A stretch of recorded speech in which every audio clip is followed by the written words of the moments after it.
அதனாலதான் நம்பியார் சாமி ரொம்ப அழகா ஒண்ணுன்னு சொல்றாரு. எங்க குருசாமிங்கெல்லாம், இந்த விரத முறைகள் யார் சார் ரூம் போட்டு முடிவு பண்ணி எழுதினது அப்படின்னு நிறைய பேருக்கு ஒரு சந்தேகம் இருக்கு. இந்த விரத முறைகள் யார் சார் ரூம் போட்டு எழுத முடியும்? இதுல ஒரு சத்தியமான விஷயம் என்ன தெரியுமா? நம்பியார் குருசாமி சொன்ன ஒரு ஒரு அற்புதமான ஒரு விஷயம்.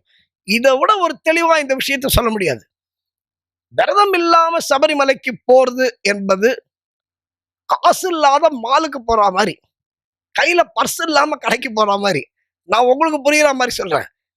நீங்க இன்னைக்கு ரொம்ப அட்வான்ஸ்ட் போன் 1,00,000 இருக்கலாம், 2,00,000 இருக்கலாம், 3,00,000 இருக்கலாம், 35,000 இருக்கலாம், 40,000 இருக்கலாம், 10,000 இருக்கலாம்.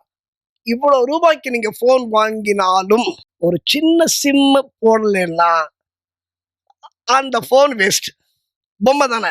இப்ப நீங்க என்னதான் பெரிய போன், 2,00,000 நான் போன் வச்சிருக்கேன் சார், நான் வந்தா சார், சரி ஓகே வச்சுக்கோ, உள்ள ஒரு சிம் இல்லைன்னா அது வேஸ்ட்.